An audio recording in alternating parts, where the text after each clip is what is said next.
আসসালামু আলাইকুম। সংবাদে আপনাদের সবাইকে স্বাগত জানাচ্ছি। আমি ফিরোজ তোহা। শুরুতেই সংবাদ শিরোনাম।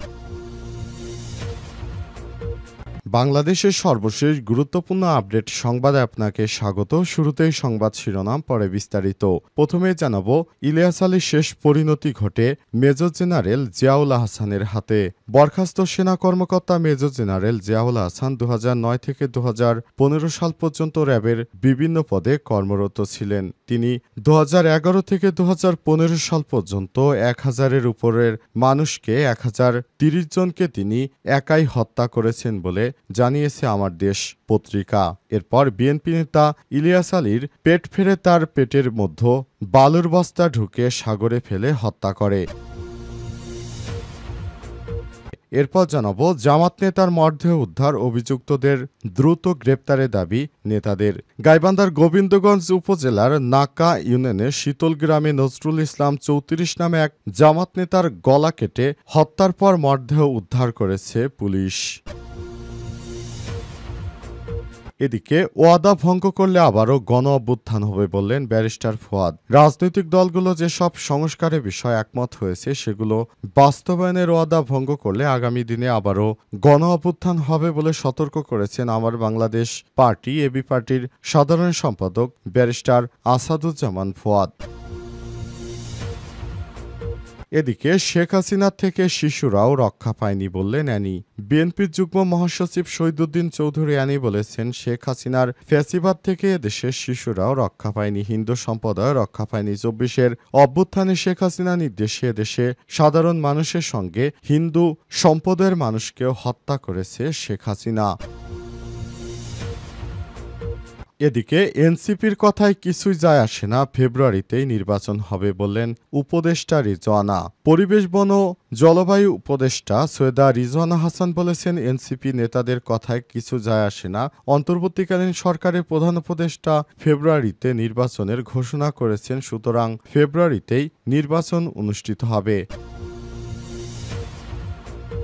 এবং সর্বশেষ জানাবো, ছবিতে দেখুন পাকিস্তানের ভয়াবহ বন্যা পরিস্থিতি, নিহত ছাড়ালো 3 শতাধিক। জলবায়ু পরিবর্তনের কারণে বর্ষা মৌসুম এলেই পাকিস্তানে ভয়াবহ এক পরিস্থিতি সৃষ্টি হয়। ধ্বংসাত্মক পাহাড়ি ঢলের ফলে মৃত্যুতেই বিলীন হয়ে যায় ঘরবাড়ি ও ক্ষেতখামার। অবস্থায় পাকিস্তানে বন্যায় 3 শতাধিকের বেশি মানুষকে নিহত হয়েছে। প্রিয় দর্শক, এতক্ষণ শুনছিলেন সংবাদ শিরোনাম, এবারে বিস্তারিত। তবে তার আগে বন্ধুরা, অনুরোধ থাকবে সংবাদটি একটি লাইক দিন। এই চ্যানেলে আপনি নতুন হয়ে থাকলে আমাদের সংবাদটি দেখতে দেখতে চ্যানেলটি সাবস্ক্রাইব করে রাখুন। কমেন্ট করে বন্ধুরা আপনার মূল্যবান মতামত জানিয়ে দিন আপনি বিশ্বের কোন দেশ থেকে বা বাংলাদেশের কোন স্থান থেকে আমাদের সংবাদটি দেখছেন এবং শুনছেন। আর বন্ধুরা, এই সংবাদটি আপনার সোশ্যাল মিডিয়া ফেসবুকে শেয়ার করে বন্ধুদেরও দেখার সুযোগ করে দিন। এবারে বিস্তারিত। ইলিয়াস আলীর শেষ পরিণতি ঘটে জিয়াউলের হাতে। বরখাস্ত সেনা কর্মকর্তা মেজর জেনারেল জিয়াউল হাসান 2009 থেকে 15 সাল পর্যন্ত র্যাবের বিভিন্ন পদে কর্মরত থাকা অবস্থায় নিজের টিম নিয়ে খুন করতেন তিনি। গুম করা ব্যক্তিকে খুন করতে তিনি বলতেন, গল্প করো অর্থাৎ ওকে খুন করো। জিয়াউল হাসান এখন রাজধানীর কেরানীগঞ্জের বিশেষ কারাগারে ধলেশ্বরী ভবনের ডিভিশনপ্রাপ্ত ছেলে বন্দী রয়েছেন। টেলিফোনে জানতে চাইলে বিশেষ কেন্দ্রীয় কারাগারের জেল সুপার সাইফুদ্দিন নয়ন জানান, সুনির্দিষ্ট কি অপরাধে তিনি কারাগারে আছেন বলতে পারছি না, তবে তিনি 15টি মামলায় ধারা 302, 307, 109, 226, 326-এ বন্দী রয়েছেন। এ সম্পর্কে অনুসন্ধান করতে গিয়ে জিয়াউল হাসানের নৃশংসতার অসংখ্য কাহিনী জানা গেছে। পলাতক শেখ হাসিনা এবং তার নিরাপত্তা উপদেষ্টা তারিক সিদ্দিকের নির্দেশেই বেশি মানুষকে গুম করেছেন জিয়াউল হাসান। তিনি হাসিনা ও তারিক সিদ্দিকের একান্ত অনুগত এবং বিশ্বস্ত ছিলেন। তাদের নির্দেশে গুম খুন করেছেন তিনি। জিয়াউল হাসান গুম হওয়া ব্যক্তিদের জমটুপি পরিয়ে মাইক্রোবাসে করে পোস্তখোলা ব্রিজ, কাঞ্চন ব্রিজ কিংবা কাশপুর ব্রিজে নিয়ে গুলি করে লাশ ফেলে দিতেন শীতলক্ষা ও বুড়িগঙ্গা নদীতে। একদিনে একজনকে দিয়ে 11টি এবং আরেকজনকে দিয়ে 13টি পর্যন্ত খুন করার রেকর্ড আছে এই জিয়াউল হাসানের নামে। কখনো মাইক্রোবাসেই ইনজেকশন দিয়ে মেরে ফেলা হতো, এরপর লাশ রেল রেল লাইনের উপর শুয়ে দিতেন, ট্রেন এসে লাশ দ্বিখণ্ডিত করে ফেলত। এমনিভাবে বিএনপির ইলিয়াস আলীর মৃত্যু হয়েছে এই সেনা কর্মকর্তা জিয়াউল হাসানের হাতে। তাকে হত্যা করার পর তার পেট ফাঁড়া হয় এবং তার পেটের মধ্যে বালির বস্তা ঢুকিয়ে দিয়ে তাকে চট্টগ্রামের বন্দর থেকে একটি স্পিড বোটে করে মাছ সমুদ্রে নিয়ে ফেলে দেয়া হয়। জামাত নেতার মর্ধে উদ্ধার, অভিযুক্তদের দ্রুত গ্রেপ্তারের দাবি নেতাদের। গাইবান্ধার গোবিন্দগঞ্জ উপজেলার নাকাই ইউনিয়নের শীতল গ্রামে নজরুল ইসলাম ৩৪ নামে এক জামাত নেতার গলা কেটে মরদেহ উদ্ধার করেছে পুলিশ। আজ উপজেলার নাকাই ইউনিয়নের শীতল গ্রামে বাগুড়ার বিলের ধারে তার মরদেহ দেখতে পান স্থানীয়রা। পরে পুলিশ গিয়ে মরদেহটি উদ্ধার করে। নিহত নজরুল ইসলাম নাকাই ইউনিয়ন শীতল গ্রাম ওয়ার্ড জামাত ইসলামের অঙ্গ সংগঠন শ্রমিক কল্যাণ ফেডারেশনের সভাপতি ছিলেন তিনি। উপজেলার নাকাই ইউনিয়নের শীতল গ্রামের মৃত তোফাজ্জেল ইসলামের ছেলে। পরিবারের লোকজন জানায়, নজরুল শীতল গ্রামের বাজারে একটি মনোহারীর দোকানের পাশাপাশি বিকেলে ব্যবসা করতেন। তিনি মাঝে মধ্যেই দোকানে রাত কাটাতেন। পরিবারের লোকজন মনে করতেন গতকালও তিনি দোকানে রয়েছেন।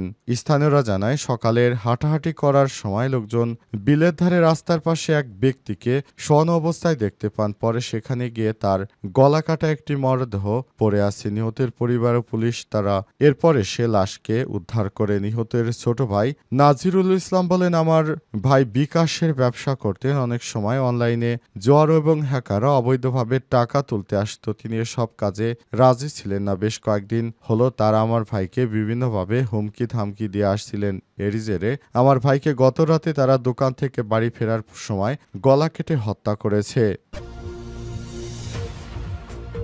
ওয়াদা ভঙ্গ করলে আবারও গণ অভ্যুত্থান হবে বলেন ব্যারিস্টার ফুয়াদ। রাজনৈতিক দলগুলো যেসব সংস্কারের বিষয়ে একমত হয়েছে সেগুলো বাস্তবায়নে ওয়াদা ভঙ্গ করলে আগামী দিনে আবারও গণ অভ্যুত্থান হবে বলে সতর্ক করেছেন আমার বাংলাদেশ পার্টি এবি পার্টির সাধারণ সম্পাদক ব্যারিস্টার আসাদুজ্জামান ফুয়াদ। তিনি বলেছেন, আমরা যদি রাজনৈতিক ব্যক্তিরা ফেল করি, ওয়াদা না রাখি, তাহলে জুলাই সনদের ভিত্তিতে নতুন করে আবার একটি গণ অভ্যুত্থান হবে। আজ রংপুরের একটি কমিউনিটি সেন্টারে এবি পার্টি আয়োজিত সংবাদ সম্মেলনে কথা বলেন তিনি। আসাদুজ্জামান ফুয়াদ বলেন, আগামী দিনে যারা ক্ষমতায় যাবে তাদের মাথায় রাখতে হবে কোনো ব্ল্যাঙ্ক চেক কোনো রাজনৈতিক দলকে দেয়া হয়নি। সম্প্রতি একটি জরিপে এসেছে যে ৫০% ভোটার কাকে ভোট দেবে সেই সিদ্ধান্ত এখনো নেয়নি। কোন দেশে ৫০% সুইং ভোট দোদুল্যমান ভোট থাকলে যে কোনো দল ক্ষমতায় যাওয়ার সম্ভাবনা থাকে।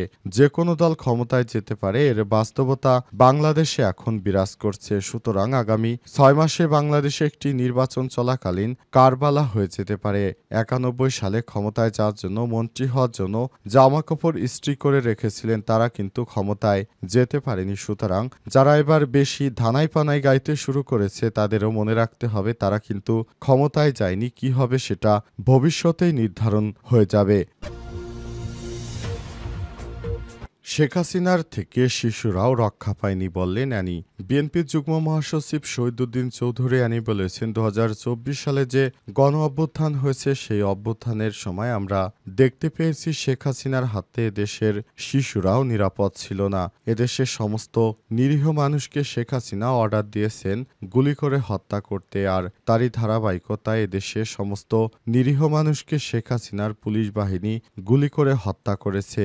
এটি আমাদের চোখের সামনেই হয়েছে। এই অভ্যুত্থানে শেখ হাসিনার এটি অস্বীকার করার কোনো উপায় নেই বলে মন্তব্য করেছেন তিনি আরো বলেন, আগামীর বাংলাদেশ একটি ন্যায় ও সাম্যের বাংলাদেশ। এই বাংলাদেশ যেভাবে চলছে সেভাবে আমরা চালাতে চাই। অন্তর্বর্তীকালীন সরকারের প্রধান উপদেষ্টা যেভাবে ফেব্রুয়ারিতে নির্বাচনের ঘোষণা দিয়েছেন, সেই ঘোষিত সময়ে আশা করি নির্বাচন হয়ে যাবে এবং সেই নির্বাচনে অংশগ্রহণ করার জন্য ইতিমধ্যেই বিএনপির নেতৃত্ববৃন্দ প্রস্তুতি নিতে শুরু করেছে বলেও জানান তিনি আরো বলেন, আগামীর বাংলাদেশ হবে সাম্যের ন্যায়নীতির বাংলাদেশ। এই বাংলাদেশটাকে এগিয়ে নিয়ে যেতে চাইলে অবশ্যই আমাদের সবাইকে একসঙ্গে মিলেমিশে কাজ করতে হবে বলেও জানান বিএনপি নেতা শহীদুদ্দিন চৌধুরী অ্যানি। তিনি নেতাকর্মীদের আগামী নির্বাচনে জনগণের কাছে দাঁড়ে দাঁড়ে যাওয়ার জন্য তিনি আহ্বান জানিয়েছেন।